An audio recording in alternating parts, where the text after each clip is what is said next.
Hi there. Welcome to the Intersectionality and Human Sexuality podcast. I'm your host, Addison Johnson, and I am a communication sciences and disorders major, and I'm intended on going into speech pathology.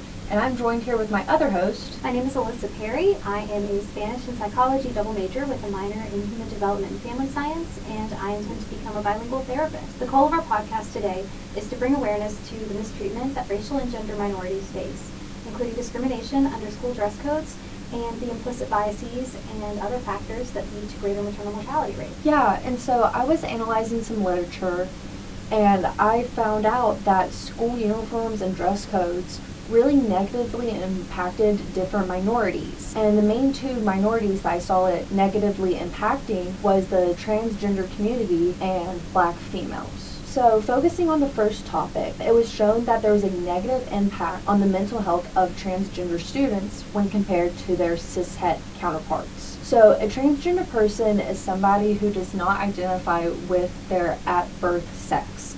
And this can encounter anybody who is non-binary, meaning somebody that is anywhere on the scale of gender, or somebody who is androgynous. Cishet refers to the students and people whose gender does coincide with their at-birth sex. So, dress codes are legally permissible as long as they discriminate against clothing and not against people on the grounds of race, color, religion, and nationality. When taking this under the lens of gender, students who were possessing non-dominant identities such as LGBTQ, they were negatively impacted because they were not given the ability to dress with the gender that they did adhere with, and the school districts were making it to where students had to dress in the gender that coincided with their at-birth sex. This affected their mentality due to bullying and not being able to express who they were, because that is simply discrimination. Something that is important to note about dress code is that many school dress codes are written from the default perspective of white males. So, when giving it the lens of Black females, the dress codes do not at all adhere or count for Black women's hair. So oftentimes within the dress codes, Black females were being discriminated for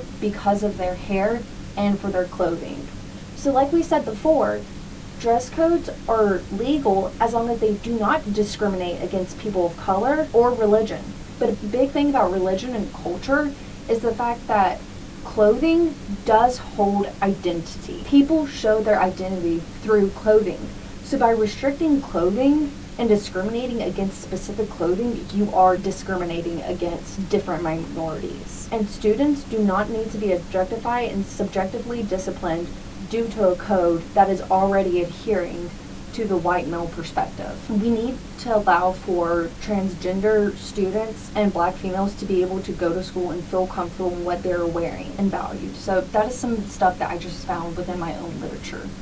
It sounds like discrimination is a major problem in public schools for gender and sexual minorities. Discrimination can also have a negative effect on the physical health of racial and gender minorities. The maternal mortality rate in the United States, which accounts for the number of childbearing individuals who die during pregnancy, childbirth, or within a year of childbirth as a result of factors relating to pregnancy or childbirth, is significantly higher than that of other industrialized nations. The maternal mortality rate is particularly high for Black women and is 3 or 4 times higher than for other racial groups. It's likely also higher for gender minorities as well. There are several reasons for this that I discovered in the literature. One of the major contributing factors to maternal mortality in the United States is implicit bias. Implicit bias happens when healthcare professionals and other individuals have certain opinions, preconceived notions, or prejudices against particular racial or gender groups, often minorities, that may or may not be true. And this can make their perspective on these individuals less nuanced, causing them to be less likely to give them pain medications such as epidurals. It can cause them to seem more condescending or talk down to these individuals, or recommend procedures such as C-sections, which is a form of surgical birth that carry with them a higher risk of maternal mortality. Another factor that can contribute to the higher mortality rate among gender and racial minorities is the cumulative effects of this discrimination over time. One of the major effects of discrimination in the workplace, the education system, the healthcare system, and many other facets of our society is that many of these individuals fall into a lower income bracket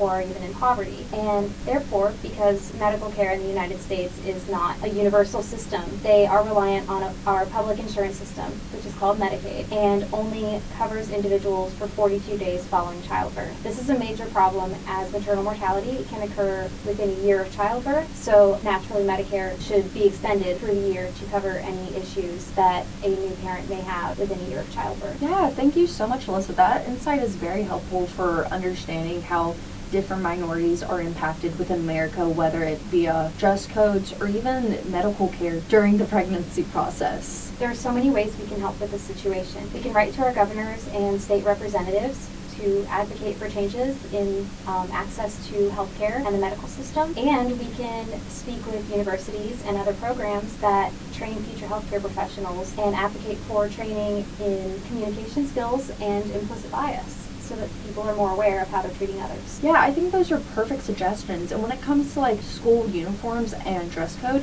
I think it's really important for all of our viewers listening right now to really just take a look around the school systems around them. And if you see an issue of discrimination towards racial and gender minorities, go to board meetings, write out to your school district, to your school board, and really advocate for these changes in both the schools and in the medical aspect of it all. So thank y'all for listening in with us today, and we hope that this has given you new insight and a new perspective. So Thank you. Bye.